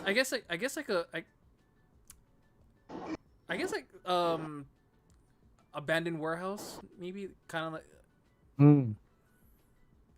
Yeah. Nice. Yeah. An abandoned warehouse, kind of gimmick, and then finally, for Hawaii purposes, a beach gimmick. I would not want to get sands in my guns, but sure. Yeah. Or my shoes. So, unless you guys can top it off better, please. I was just thinking of like an open field somewhere. Open field. I want as much space as possible. Yeah, to give it that feeling of you're actually in the battle royale. Like oh shit, I got an idea. Or I guess I got one place I would suggest. What if we were to go in that shipyard down in Honolulu? Shipyard. Oh, You know all those. Young Brothers? Yeah, that's it. Oh shit. I would That'd be pretty recommend that. I would recommend that place for an airsoft arena. Where you can That would be pretty dope. Get in the containers. Where you can hide behind containers. That would be actually pretty fucking badass. And just perch on top of those the cranes. Just pretty on the much. ladder. Yeah. Okay, I actually want to go airsoft now. So Yeah. all this talk. Yeah. If I was leading my brothers and my cousin JJ, I'd be like like if JJ was a sniper, I'd be like JJ, perch yourself on the crane up there. Either me and Drail, we're gonna fan out. Just keep a lookout for us and other hostiles. Go. I'm guessing we'd communicate with walkie-talkies. Pretty much, yeah. But there's also a big downside to that where, like, if you happen to be nearby, you're going to pick up on their conversation. True. Like, yeah. You basically, it's either going to, work for you or against you. Very true. Okay, one more question before we move on. Yeah. Sorry, you go first, Phil. Finish your thought. This will sound kind of fucked up, but can we allow smoke bombs? Ooh. As long as they're not, obviously Like, toxic. not or... the toxic ones, just like the ones that will probably only burst Yeah. for not even more than like 10 seconds. Sure. As long as it just, renders your vision kind of Yeah. disorienting, but not like those freaking flashbangs or. No, Yeah. no flashbangs. Flashbangs are pretty serious shit. Don't fool around. Yeah. You might actually go blind or deaf. Or both. Yeah. But yeah, I definitely do smokes. They're pretty cool. Mm-hmm. Just the non-toxic. I actually, the non-toxic ones, and one that the smoke would only like linger for like 10 seconds, and it would just like disappear. Or 20. Or 20 seconds. Okay, well, I got two more questions. So first one is, if you had to pick one Call of Duty map for them to emulate a, airsoft setting, which map would you pick? Oh man, there's a lot that I would pick. But if I really gotta pick one... Oh god, I can't believe I'm saying this. If I really had to pick one, I would say Nuketown. Hmm. Very open, okay. Small. Interesting. I thought you'd go for like Crash or Crossfire. Well, as alternatives, yes, I would. As alternatives. Okay. Phil? I would choose fuck, what was that one snow map? Don't tell me you're gonna say Summit. Are you gonna say Summit? Yes, I was gonna say Summit. Yeah, me and Nick are not fans of that map. But if it was an airsoft setting, sure, why not? Yeah, sure. I mean, I don't hate it as much as Air does, but that would not be my first choice. But if I don't hate it. I think you but- probably hate it more than I do. But if we're gonna be a little bit more realistic in terms of like map wise, that sounds like easier to do. I would say a version of the favela in Modern Warfare 2. Yeah, Ooh, I can that's see a good that. one. Favela slums, or if you want to be more immersive with nature, I would definitely choose Overgrown. I was about to say that. That's my top favorite. I love like search and destroy rounds where you go into that bridge and you look at the other opposing team and everyone's just throwing smokes everywhere. Yep. Just to get the first snipe shot. That's pretty good. Speaking of snipe shot, I remember when I was playing COD 4 and Xbox 360. A whole lot of friends and we would play this game called, I think it was called Mexican Border. Basically, we had to race from the beginning end of the map all the way to the other side, and whoever reaches the other side while alive, that is, and it can only be one player. That last player that's standing, they will have the honor of taking out the sniper. Nice. You know what? I actually want to start a Call of Duty 4 LAN party like one of these days. Shit. And stream offline. We can make our own custom games and just play around. Because COD 4 is actually $10 on Steam. Shit. Okay. So, giving ideas out there if you guys want to do some private matches. Mm-hmm. Which were the old days. I remember this job like way back when, and I remember because I remember it was in Kaneohe area, and I remember it was a training area. It was a training area for Marine, for all military, and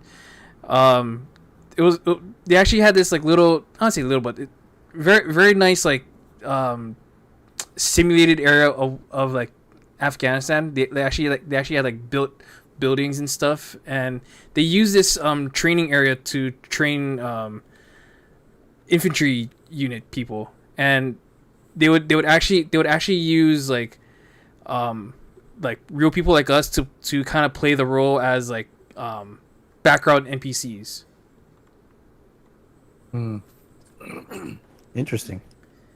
So you actually did a background NPC role? yeah, we basically got paid to be background NPCs, while infantry units practice their simulated scenarios with it inside this simulated town, which I thought was actually pretty cool because they actually had us like dressed apart. They even had guys, or they even had like other civilians dressed as like as terrorists, just to kind of give it that real Nice.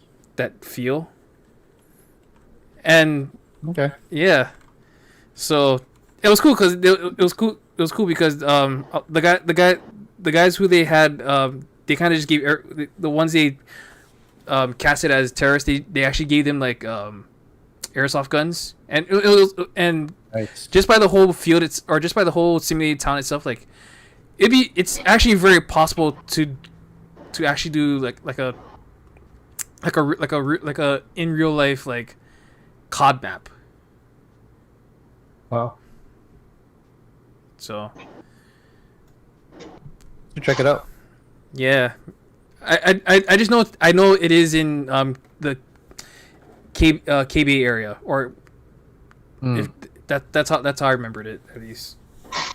I was looking at one of the review. I was just looking at some reviews for COD 4 on Steam, and this is really funny one. I think Nick, you'd probably get this one. This guy said 50,000 people used to play this game.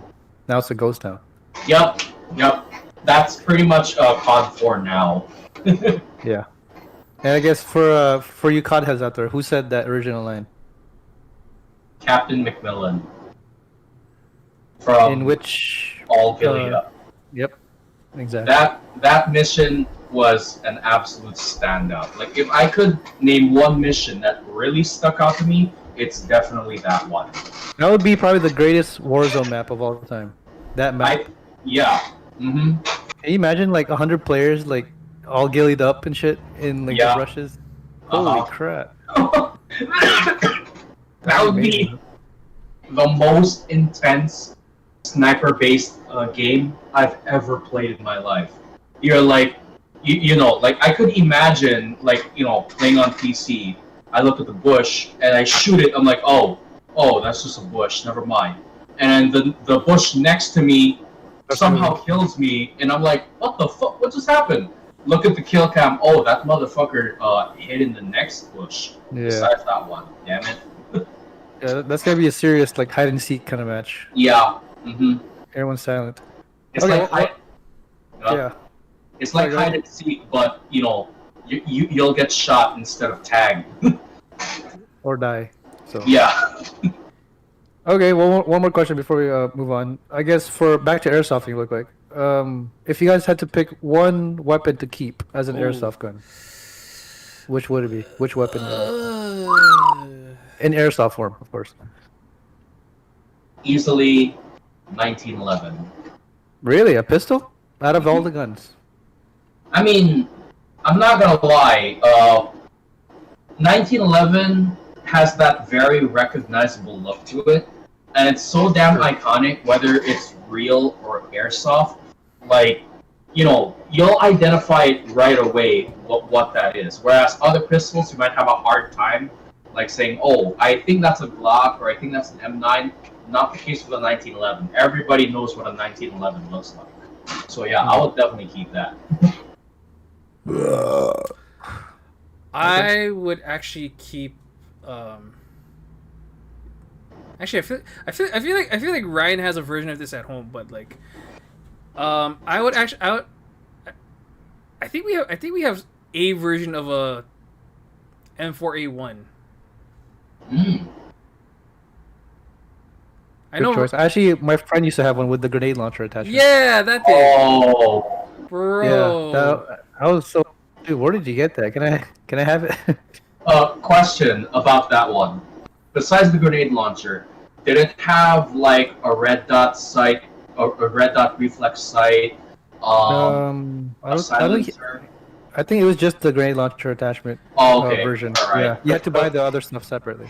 Yeah, because if besides the grenade launcher, if it had that, a suppressor, and a red dot reflex sight, I'm like, bro, this guy is rocking an M4A1 soft mod. What the hell? Yeah, in airsoft version. Yeah, that's pretty dope. I'd probably pick an XM8. I don't know if you guys know that gun. No, Yeah, actually no. I've seen it in Ghost Recon Advanced Warfighter. I've seen it. It's kind of like a modern. I guess they're trying to replace the M4 with like Actually, G36Ks and XM8s. Actually, for a time they tried, but it's a canceled project. Yeah. It was supposed to replace it by the early 2000s, but for whatever reasons that might have been, it got canceled. And the main reason why they tried to is it's actually lighter than the M4 because it's carbon fiber. It's all carbon fiber, so it's pretty light. Yeah. But I guess you can't replace the legend that is the M4. Right. But man, I kind of want to actually look at airsoft guns now. Right. Shit. Anyway, we can move on, Phil. You can. You can. There's many places. You can go Razor Concepts. You can go. I actually might check it out this weekend just to see what they have. You can go to this one other shop that's in IAEA, like right by I think right under IAEA Bowl. There's a shop for that. What's it called? Oh, I actually forget now because I know I took Ryan there one time. Shit. It's fine. I'll look it up. Okay. And of course, hint. Dogs of War Airsoft is in Barbers Point or Copley area. So if you guys ever want to go, heard that place. Okay. if you guys ever want to do a 4v4 battle, so Yeah, hell yeah. I'd love to do an hour sesh, a couple hours. Yep. So, but yeah, there you go. Anyways, no, I guess we don't have that much personal achievements because it's on repetitive at this. Let's see. Oh, okay. I know it's something we haven't done in a while. TV shows, movies, online videos, etc. So, I haven't had the chance to review this show yet, but actually I haven't had a review on this show, but I've actually finished watching this Amazon Prime original show. It's called Invincible, and it's actually based off the comic, based off by the same comic writer producer of Walking Dead, Robert Kirkman, and Stephen Ewan, who plays Mark Grayson, is Invincible, and the dad, who is Nolan Grayson, who is played by J.K. Simmons. For those who don't know, for those who can't remember J.K. Simmons, just think J. Jonah Jameson. So, and this is one of those really super ultra violent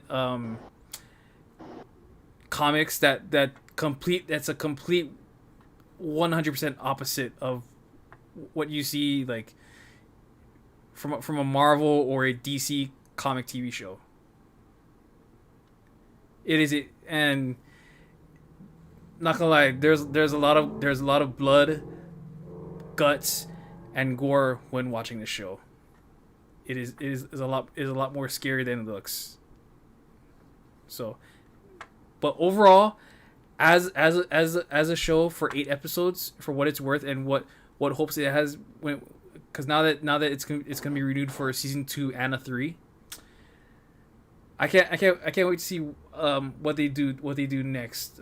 How they make this more, how much more can you step up this show to being like very graphic and very very well thought out like storytelling, and of course the fun little like superhero tropes that you could recognize off of. So I'd say it's a definite worth to watch, but again it is incredibly gory, violent, but also really good storytelling. Kind of reminds me of Extraction meets The Punisher, then, in a way. I don't know YouTube. I don't care, but I was gonna show you guys a clip, show you why that show is like ultra violent. Sure. I watched the first 2 episodes yesterday, but yeah, it's amazing. Pretty nuts, yeah. And I'll go into more depth about the characters later. Okay. The voice actors actually, because I think it's very interesting what they did. So. Okay. All right. Well, this is so what I'm about to showcase is from the first episode. So be warned, it is very graphic, and viewer discretion is advised.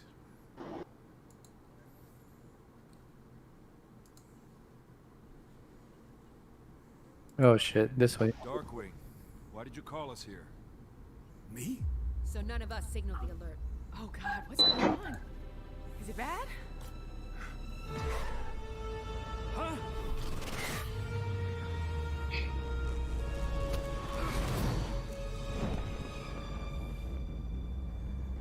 You know what's funny? They literally put J. Jonah Jameson's head on this superhuman character, Superman-like character.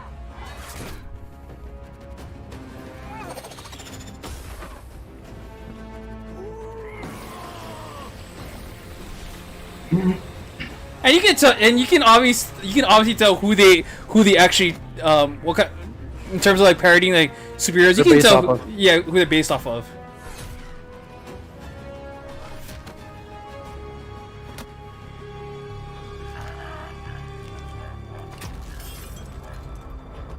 Oh snap! Here we go. Here it Literally is. snap. Literal snap. Not even kidding.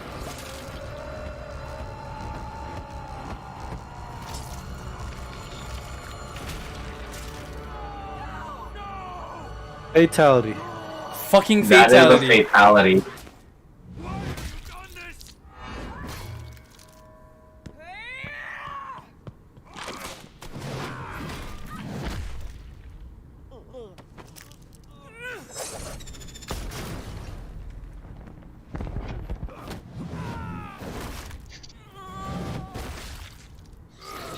Wow. Yeah. So Omni-Man, Nick, for if you don't know, is basically the Superman of this universe. Makes sense. I mean, his traits definitely show that he's Superman in this universe. Are you alright? I live. Someone must be controlling him. He would never do this. Regardless, it's him or us. I choose us.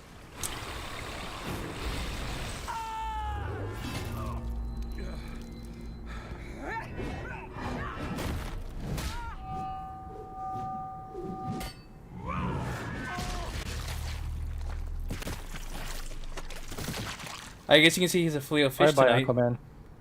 Yeah, gefilte fish. Gefilte fish.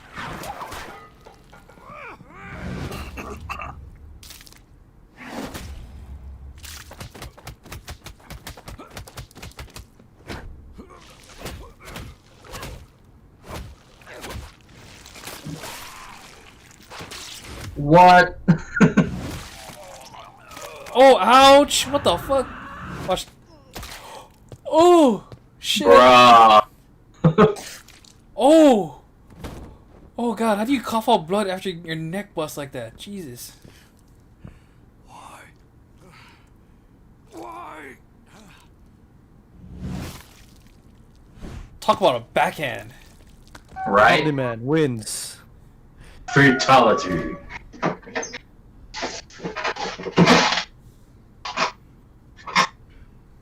Although he got just as good as he gave, though. But there you go. And quick fact about that, half of that Guardians of the Globe is actually voiced by all Walking Dead actors. Really?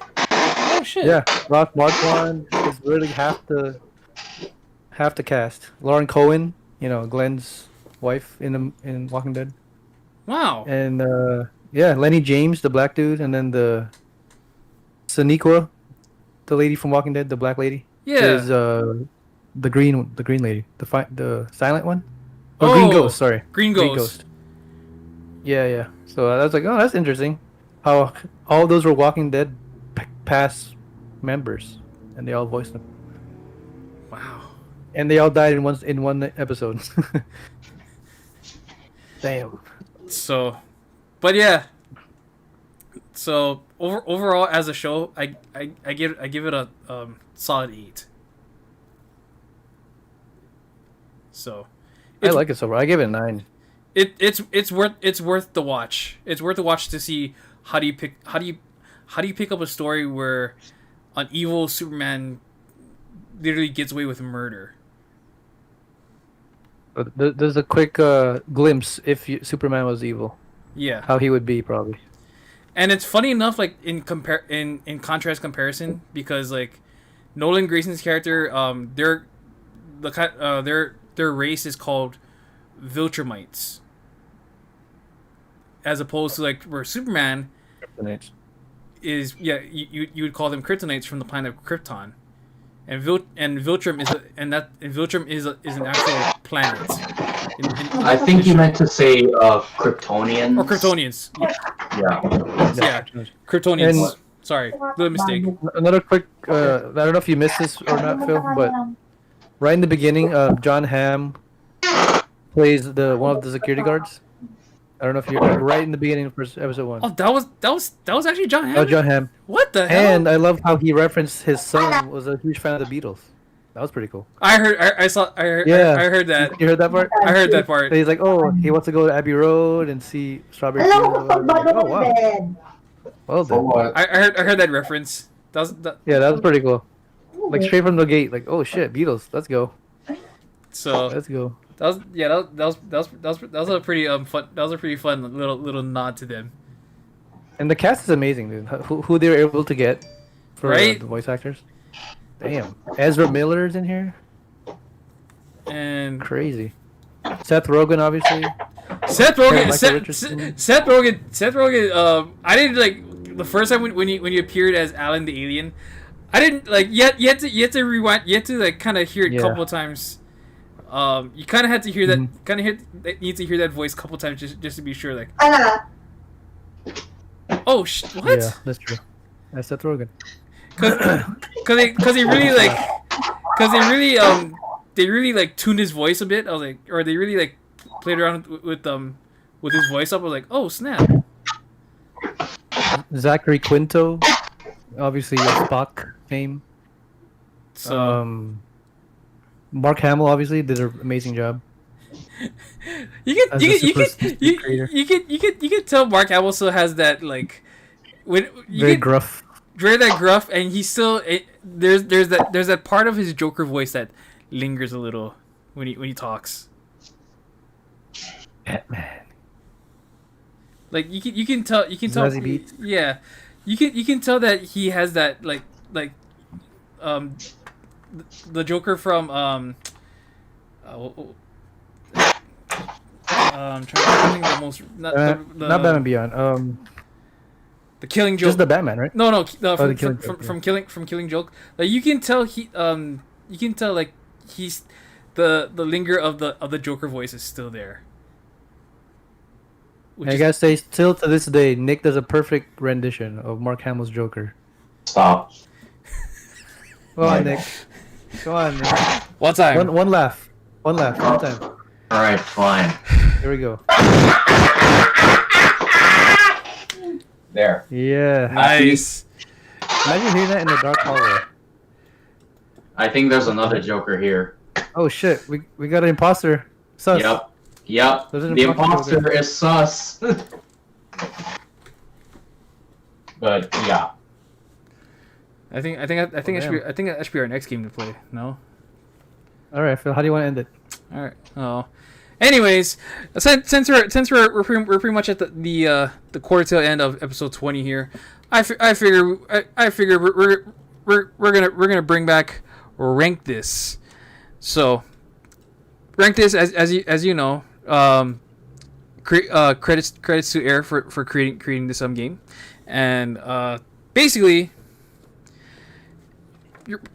like would you rather? It's a question for it.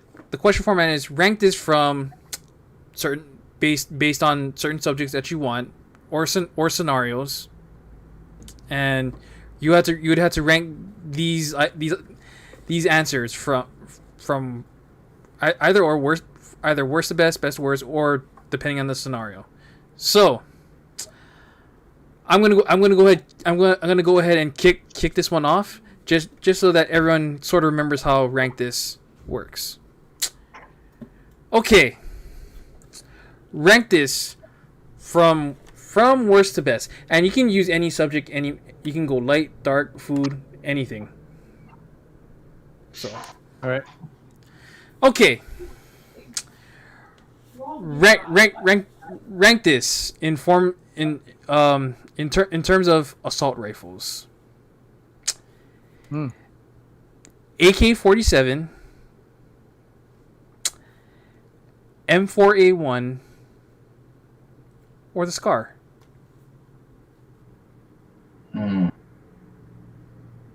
Pretty much the holy trinity of assault rifles there.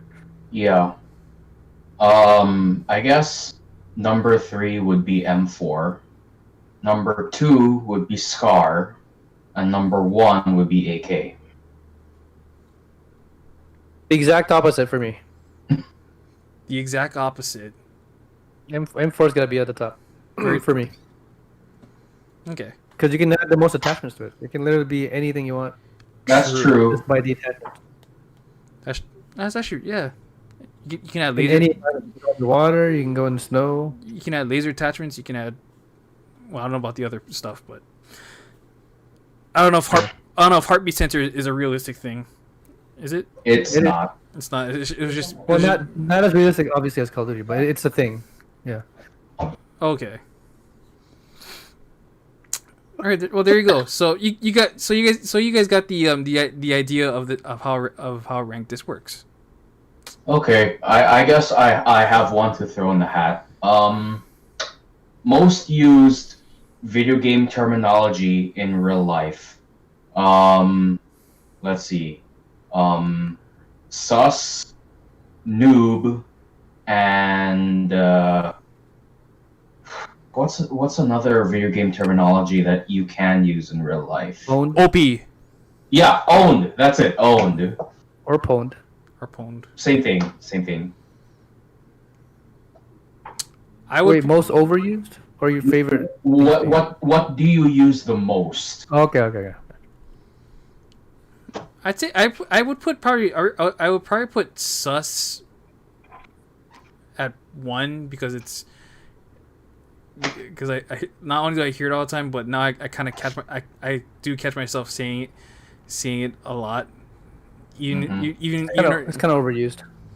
Even if it's around coworkers who don't even if it's around coworkers who don't understand Among Us, which is totally fine. Like I can catch myself saying sus around them, like pwned out. I probably would put at number 3 because I think it's been a while since I'd ever say I would ever tell or say someone that you got pwned. And what was so sus, pwned. What was the other one? Sus, pwned, and noob. Noob would definitely be number 2. Not only did I have would I be called noob on certain games, actually quite a few games. So yeah, so sus, noob, and pwned is how I would rank in terms of my favorite and probably the ones that are more commonly used. There you go. I'd probably go with a noob first, and then pwn, and then sus. I try not to catch myself saying sus too much because I know it's kind of overused at this point. Everyone says it now because I think it's cool. But yeah, that's my rank this. Okay. But anyway, for my question, since we were talking about superheroes earlier, this should be an interesting one. Rank these Marvel gods in order, pretty much. Your favorite, or do you think who the best one is, and why? So, the 3 are Mad Jim Jaspers. Does anyone know that is? I feel like I've heard of it before. Never, I think never heard of him. Celestial. Okay, we'll go with the more known version, who is Franklin Richards, Oh, okay. the son of obviously Reed Mr. Richards. Fantastic. Yeah. Protege. Actually, no, not Protege. Living Tribunal. Mm. Ooh, okay. Since you guys know that person more, or that entity more, and the Beyonder. Not the Beyonders, but the Beyonder. Okay. So rank them from worst to best, I guess. Okay. Ugh. I think you might probably know a little more here because you're the Marvel guy. I would probably put Living Tribunal at number 3. Really? Wow. Only because like Living Tribunal in the most weirdest way, they're kind of like they're almost, I don't say exactly like it, but they feel they're more omnipotent kind of characters, like the Watcher. Mm-hmm. Like you know that everyone knows the Watcher, where he basically just he watches from the edge of the universe, watching every event of time and space flow through, and they're not allowed to interrupt with the current course of time. So that's how I think of the Living Tribunal. They're omnipotent characters. Franklin Richards, on the other hand, would definitely be number 2, because never realized that even as a baby, like how powerful he already was, which was kind of nuts. And the fact that Agatha Harkness had to watch over and train this kid is another thing. And the fact that we have Agatha Harkness in the MCU, which only leads me to hope that one day that not only will we get Fantastic Four, but we'll also get Franklin Richards in an MCU setting. And yeah, and also bring back Agatha Harkness for the role, because Agatha Harkness ends up being nanny or babysitter to Franklin Richards, and also literally teaches Franklin Richards how to hone his powers.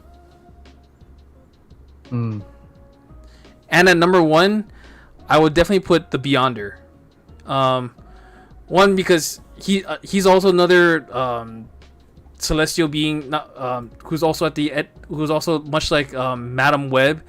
That's where I first saw the Beyonder. In the old, I don't say old school, but I guess you can say old school Spider-Man animated series. When they had that series event with the they actually had that series event with Madam Web, the Beyonder, and the alternate versions of Spider-Man. So, and okay. It was so that's where I would put Beyonder. I'd probably put him at number 1. And Nick, before you go to your list, let me just give a quick summarization of their powers, pretty much. So Franklin Richards is capable of the destruction of many entire universes and dimensions with a mere thought. Damn. That's his power. Living Tribunal, he has ultimate judgment power over all beings outside of those who are listed after him, which is obviously like, the one above all. Pretty much, that's the only one that doesn't have judgment power over Living Tribunal. And all seek him for wisdom. The Beyonder is all universes that exist. Sorry, the Beyonder is a container manifested of the entire Marvel Omniverse in physical form. Well, damn. Not even the Marvel Universe, the Omniverse. So all, existing or have existed universes in one physical form. So there you go. That's their quick summarization of their powers. Damn. So go ahead. That almost sounds like the Holy Trinity. Yep. I guess number 3 in terms of power, sheer power, would have to go to Living Tribunal, only because, like, although he is quite powerful by himself, he usually only appears when the balance of the multiverse is violated in some way, shape, or form.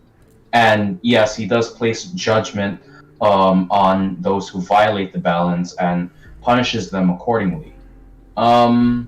Beyonder sounds like he might have to be, I guess maybe, or yeah, Beyonder would ultimately have to be number 2 because he's basically, like what was said earlier, he's a physical manifestation of all Marvel universes, both past, present, and future. Which, I'm not gonna lie, that's basically, he basically literally knows what's gonna happen to the next universe. Yeah, except he's in physical form, so he's pretty much God if you think about it. Yeah, in a way, he is like God. And I guess Franklin Richards would be number 1 because considering that he could destroy a universe with just a mere thought, and he's actually he was actually conceived and born, as any normal human being would be. That actually kind of reminds me of Jesus in some way, because just like Jesus, he was born and conceived, into this world. Only the big difference in that context is, Jesus was born and conceived of a virgin, whereas Franklin Richard was procreated naturally between a man and a woman. Mm-hmm. But, with the powers that, well, of course, as his parents, he has those powers that they have and so much more. By so much more, I mean he literally can do anything that he wants and almost nothing can stop him. By your definition, we're pretty much talking about the Father, Son, and Holy Spirit here. Pretty much, yeah. Interesting. And not much is known about Franklin Richards yet, because so little is talked about in his story and stuff. So we don't really know that much yet. So he probably has the highest potential. Yeah. In terms of power. And I think I read in one comic, not in a comic per se, but a comic narration, that he ultimately replaces the One Above All. He becomes the new One Above All. And I'm like, really? Wait, what? How could you replace? That's an interesting arc. Yeah, I have not. Yeah, how could you replace the One Above All when he's literally the One Above All? If the One Above All is truly the One Above All, how could he be replaced? He is, he exists outside of time itself, and he's basically the manifestation of God in, that, comic book universe. Mm-hmm. Which, honestly, I never quite understood why they did that, because, like, why? If you're God, who could replace you? And why would you want to be replaced in the first place? Yeah, and I don't think the definition of God doesn't die. How can it die? How can it die? Can't. Oh, true. All right, we definitely can geek out more about this on the next episode. But there you go. There's my rank. That's a very good one. But with that being said, everyone, again, thanks for tuning everyone to the Panoramic Podcast right here on Mondays, the Monday night show on Panoramic Gaming. Make sure you guys drop a like, comment, and subscribe to Panoramic Gaming. All the links are in the description below. That being said, we'll see you guys back for this Wednesday for Off Tangent and some offline gaming. But till then, I am the Mr. Uncle, the Uncle Shazam. That's Sick Nick. That's the Ace, the true Ace, Aristotle. Goodbye and good night. Boing. We are out, ladies and gentlemen.